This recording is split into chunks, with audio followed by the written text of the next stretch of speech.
Yeah, Plug Talk is the best. Only podcast where the host smash the guest.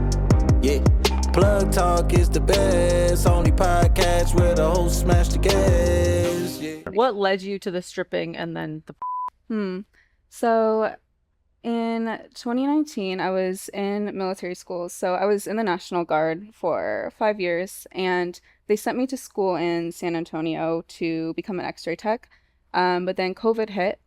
So after school, I came back home and was working with like a lot of COVID patients, doing X-ray stuff and medic stuff because I was a medic before being an X-ray tech. And I got super burnt out, and I was like, I can't do this anymore. This is crazy. You're just seeing sick patients like every single day. And I was like, what can I do to make my own schedule and to maybe make some better money? And then kind of started dancing. Well, actually, before dancing, I did the sugaring stuff a little. Ooh. And there was a sugar daddy that was like, you would be really good in the strip club. I know this strip club. You should go and audition. And I was like, I don't know how to dance. I didn't know how to dance, was super bad at it, but they still hired me. And from there, transitioned to eventually. Are you able to do crazy pole tricks? Because I don't think they can tell from where you're sitting and how you're sitting, but you are so fit Yes. and muscular. She has like a crazy round muscle ass, which is not really the kind of thing you see in that much. You're so fit. I'm jealous. Thank you. I used to be able to do way more tricks. I feel like I've gotten a little lazy because I know I make my money in the rooms versus like on stage. Okay. I guess that varies by like club to club. Like in Atlanta, like you definitely make money on the pole, but like in Cleveland, I make money in the room. So Wait, so you spent time stripping in Atlanta as well? oh no, that's just like an example. Oh, okay, like those bigger strip clubs, I know for a fact that like they're doing like crazy shit on the pole. How popular would you say that you were in the Cleveland strip club scene, or like what body types are the most popular in there? Oh, in Cleveland, it's definitely like girl next door vibe. Okay. But if you have a girl from like out of town or that just has her body done, like the guys are definitely all over that because it's like you don't see that a lot in Cleveland. So Interesting. Yeah. So okay, wait, like you were doing the National Guard thing and then you start sugaring on the side, which you could definitely probably juggle both of those, right? yeah. But then you start stripping. Was there any kind of conflict there, or they just had no idea about the stripping? I don't think they knew. It's not like I was big on social media, like posting about it. But also in the National Guard, like since it's just part-time, Right. technically stripping is legal, so there's nothing really saying It's that not like grounds for being fired at all. right, or like being discharged or like whatever. I feel that maybe towards the end, like some guys in my unit maybe thought something was up because a few were following me on social media, and I wouldn't post that I was stripping, but I would post like if I traveled to Vegas to dance, and they were like, "Oh, why are you always going to Vegas?" And I'm like, "I don't know. I like to gamble." Just kidding. Like I don't, but like I was like going there to make money. But yeah. Wow, that's interesting. Yeah, I guess at a certain point I would probably get a little bit suspicious as well.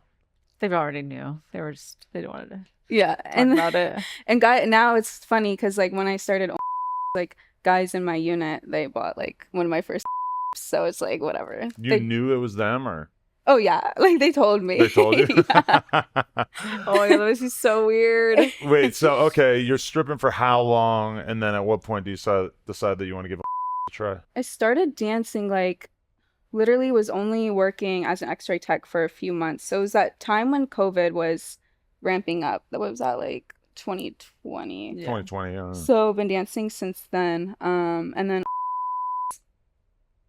not that long. I mean, kind of really got into it right before starting mainstream. So this like past October. Oh, okay. Yeah. But so less than a year. So how'd you Oh, do wow. the transition to from doing the stripping thing? Oh, like going from stripping to Just assuming that you got into first, but you're saying Yeah. you actually got into studio first. yeah, I'm not quite sure when I like created like my account or like the exact date or whatever, but they kind of like around the same time. So only a year. Yeah, really- October Oh wow. 2024. So how did you get into working with studios? Did someone approach you or did you reach out? I saw like some strippers online that were also doing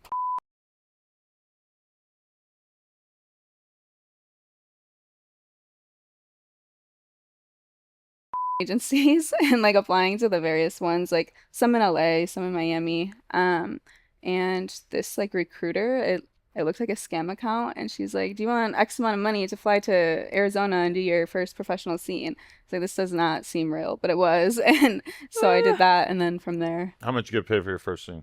the first scene was 2,000. Oh, nice. It was more than like the typical entering rate, I guess. 'cause I it's, would like assume, the Yeah. first like boy girl scene. So What was that experience like for you?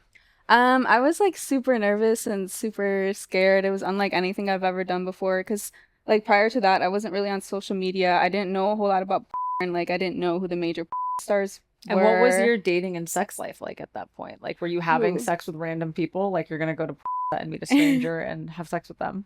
So I really became like more sexually free / like slutty during my military Oh, era. I feel okay. like You're surrounded by all these big, strong dudes. yeah. So when I was in X-ray school in San Antonio for the year, that's when I kind of really started becoming more of a slut. Promiscuous? Yeah, I mean, you're away promiscuous. from your friends and family. What else is there to do? Right. Basically, we drank and Yeah, I mean, I So, could imagine that. Yeah. yeah. So, yeah, I didn't lose my virginity till I was like 19 or 20, and I'm 26 now. What So, was keeping you from losing it at a younger age? I feel like that's like super old in today's climate. yeah. My parents and being like super religious, Mm. I was just taught to not do that. I was taught to not like girls, like all of that. So I kind of just was super good. Did you turn your back on Christianity, or are you juggling sex work and Christianity? Which I don't personally feel there's that big of a contradiction there, but there's a lot of people online that would tell you that there certainly is. I mean, right now I definitely would not label myself as a Christian. I'm exploring my spirituality. I know as a cliche answer, a lot of people say that, but yeah, I don't know. There's a lot of rules that I just like do not align with personally.